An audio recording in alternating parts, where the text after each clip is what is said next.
Awesome. Perfect. So, Laura, how are you today? I'm doing good. How are you? I'm doing good as well. Thank you so much for asking. How's your morning so far? It's been good. Been just prepping for some auditions, planning YouTube stuff. That's cool. That's awesome. Great. Well, Laura, welcome to the show. Thank you so much for being here. Thanks for asking me. Yeah. Now, before we start, I have to give you an epic welcome to the show. So, if you have seen some of my episodes, you know exactly what I'm about to do. If not, let me show you. So,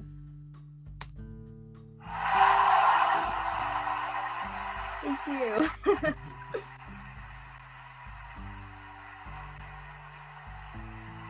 okay, perfect. So, tell me how your passion for acting and singing and writing started. Well, it started for me from a very young age. I kind of always knew I wanted to be a performer and I wanted to be creating things. And really, I did my first play in middle school. And I don't even remember what the play was. It was just whatever they could get their hands on. And I did a few of the plays in middle school, and then I did every play in high school. And I just kept doing theater my entire life, and I just love it so much. That's cool. So you have been in plays such as Tempest, Blood and Water, and Freedom of Speech. Lessons from Lenny Bruce. So let's start with the Tempest. Tell me about your role in that play and what did you enjoy the most about it? Yeah, so The Tempest was actually the last production I got to do before the shutdown. And it was, Shakespeare's The Tempest. So I was actually a featured dancer in that production, which was kind of outside of the box for me. I normally do more like singing and acting roles.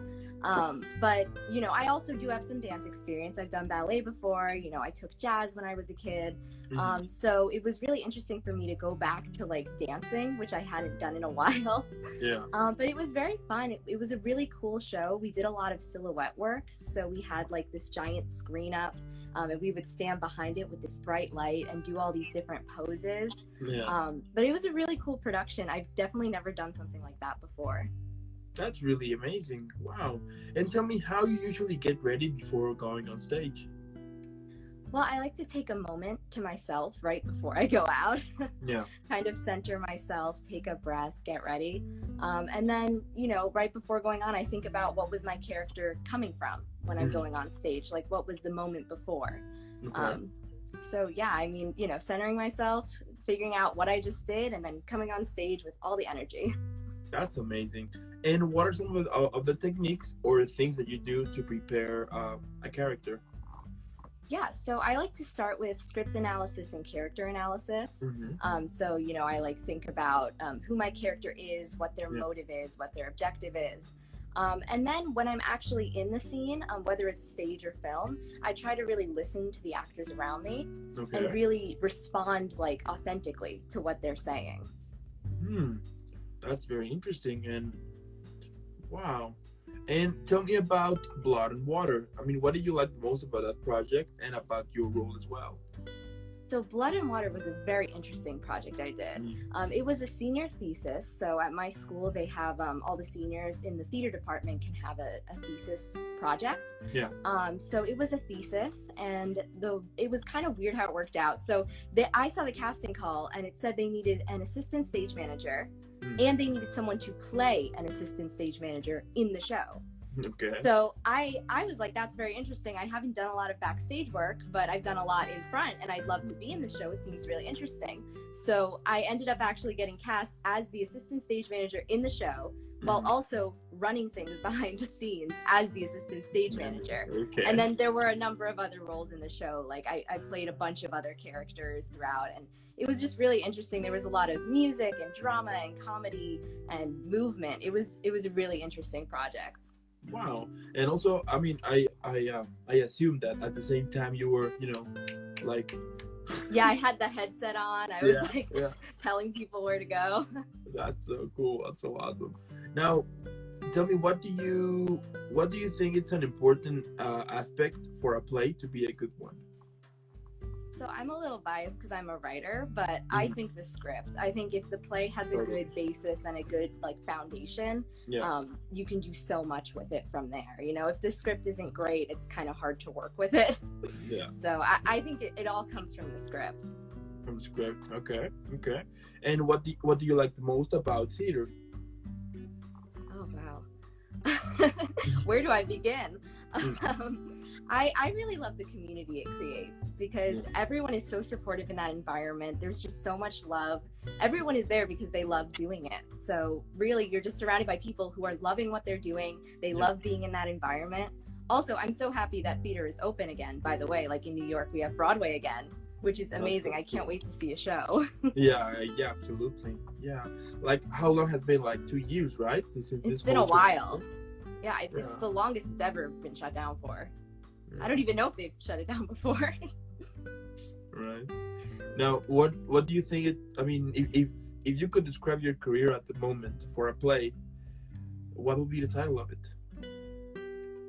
I would say Audition Adventures, because as of now, there's a lot of, auditions picking up, and especially because we've all gotten into the groove with everything shut down of how we're doing things. So, between like self-tapes and, the Zoom virtual auditions and EcoCast and all these different things, it's just a lot of different auditions and different platforms and, figuring them all out as you go.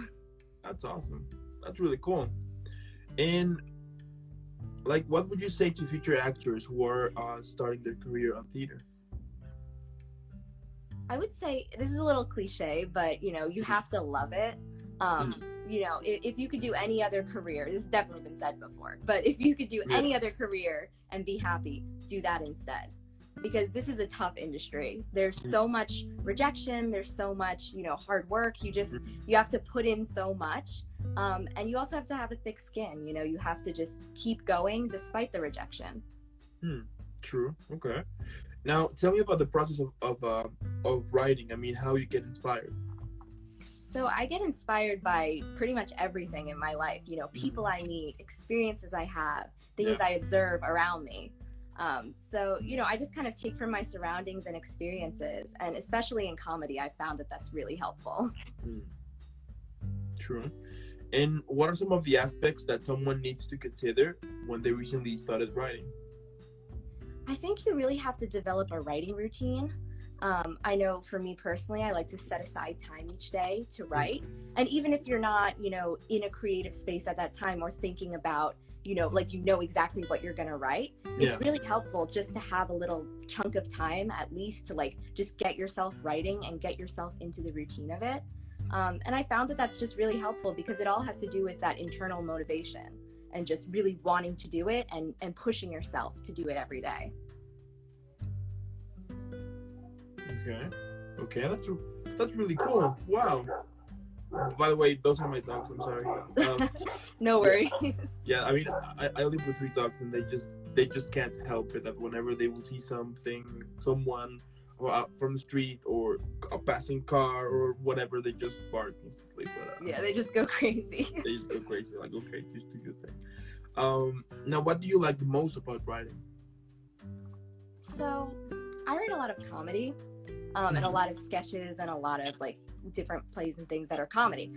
So when I'm writing comedy, I really like that moment when you're writing something and you're like, oh, that's funny. Like, I know that's funny. And then when you read it to someone to test out the joke, and the moment where they think, oh, wow, that's like a funny joke, and they laugh at that too. I think that's so rewarding. And it makes all of the, long nights and all the hard work totally worth it. That's really cool. Now, you also have a YouTube channel. So tell me where the idea to create your channel came from. So my channel, I planned it out before I did it. So years and years ago, I created the channel and I was like, oh, this is going to be a great idea. But I didn't have the guts to do it yet. I made the account, but I was nervous about creating the first video and making it. So I waited a while, and then it got to my senior year of college. And I was like, well, I have this idea. What if I went trick-or-treating on a college campus? But, October was rolling around quickly. And I was thinking, wow, if I don't do this now, this idea is just going to not be able to happen for me. It's just never going to happen. And I just thought it would be so interesting. What would people do if on a college campus, I walked up to each door and just said trick-or-treat with no warning? So I ended up doing it, and I found a camera guy to help me. I rented the equipment from our media center. Like, I didn't even have a camera at that point. Yeah. So I like borrowed the equipment. I got a camera guy, and I was so nervous, but I just started doing it. And then that kind of like started it all. And the whole channel kind of formed because I have like this tagline, I make weird videos no one asked for. So I just had these ideas that I wasn't seeing anywhere on the internet. And I like, my second video was like, how many little ketchup packets fit in a giant ketchup container? Like, who's gonna spend the time to do that? It was just really random ideas that I wasn't seeing anywhere else online. That's so cool. Yeah, like sometimes those random ideas, right, they are just funny and yeah, they're amazing. I like it. Now, what kind of, like, in general, what kind of content can we expect to see on your channel? So my channel is a comedy channel. So a mix of like written sketch comedy, which are like the planned out ones, and then more improvised comedic material. So, you know, I do a lot of like cooking fail videos and, you know, like trying to do different crafts without reading instructions or, you know. So yeah, just a mix of improvised and like written sketch comedy. Okay. Now, what's the process you usually take to create a video for your channel? So for improvised content, I come up with the idea, and then I write an outline of like in general what I want to do. So I did like a video where I made Halloween treats, and I wrote out like, okay, I want to make a marshmallow spider, and I want to make a like Oreo bat. And then kind of have a loose outline so I know what I'm going to be doing. So I'm not like, you know, fumbling around when the camera's out and, you know, wasting time.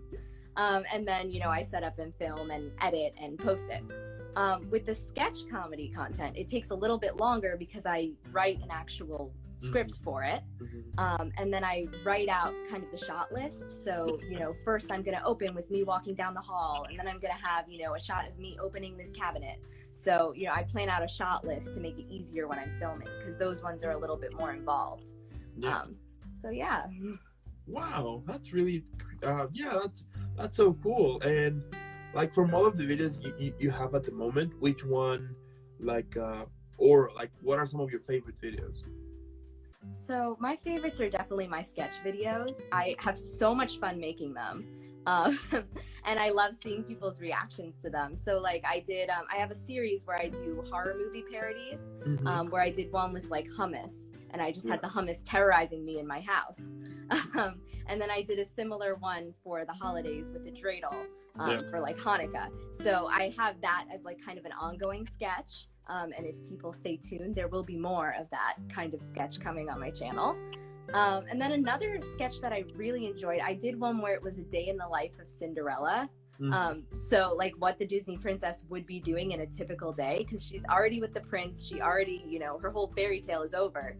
So I thought, what's she doing day to day? So I made a little sketch where she's like, you know, going around and doing different daily activities, you know, doing what I thought Cinderella would be doing day to day. That's so badass. That's so cool. Now, Thank you. Any advice to those who recently started their YouTube channel? Yeah, so it's a lot of just keeping going, basically. Like, just keep it up. Keep posting videos, even if you don't think people are watching. Like, if you really love it, you'll just keep doing it. Like, so just put in the hard work. Just keep, you know, posting videos. Keep promoting your content, and it'll get to the right people. Totally. Yeah, I agree on that. I think that for a lot of people, it can get like discouraged, you know, that you're starting this channel and that you're putting like this effort of editing stuff and putting them on, and then you don't see that well of reaction you would expect. But I mean, but at the end, I think it's true, as you just said. The right audience will come eventually. So yeah, totally.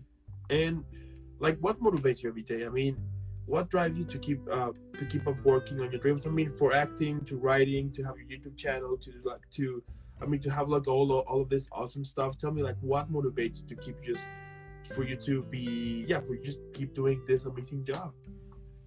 Yeah, so I really love it. Yeah. I couldn't see myself doing anything else. Like I always do. I wanted to do creative stuff, and I wanted to be performing and making things for people to watch. So, you know, I'm just doing what I love every day. I love every minute of it. So, you know, I wouldn't trade this career for anything. I love it. There you go. There you go. And like my last question here is, any advice to those who are building their dreams? What would you say? Just keep working hard. Just, you know, keep doing it. Keep pushing. Don't give up, you know, and, you know, you have to have a thick skin for the whole entertainment industry. So, you know, just keep going, no matter the rejection, no matter how discouraged you get, just keep trying. There you go. There you go. That's very inspiring, and that's cool. And yeah, I think at the end of the day, if it is what you like, you just keep doing. You keep working hard and everything. Yeah. Well, Laura, since we finished the questions here, I need to give you an epic shout out. So thank you. There you go. So that's the first one. So yeah, it is so amazing what you do. Make sure that you keep doing it, because at the end of the day, the fact that you're doing comedy, I think comedy right now, it is super important. You know, since we're having like a lot of this bad news going everywhere, what you do, absolutely. So what you do is awesome. Keep doing it, and also I'm super sure that very epic things will come soon at the end, because if someone is really cool and talented and has like so many and is able to do like this many creative stuff, for sure it's you. Thank you. Also, thank you so much for being here, and also thank you for those who are watching. If you're listening to this later on the podcast or watching this later on the YouTube, make sure that you follow Laura in all of our social media. Normally, what I would say is put pause, hydrate, and then follow Laura. Leave a bunch of likes here and there. Why not sharing as well? I mean, and then come back definitely. And again, Laura, thank you so much. Before I send you off, now I need to send you off in an epic way. So, there you go. Thank you.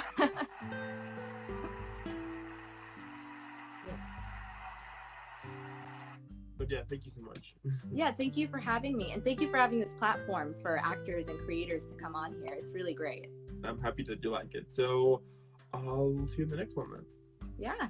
All right. Bye. Bye.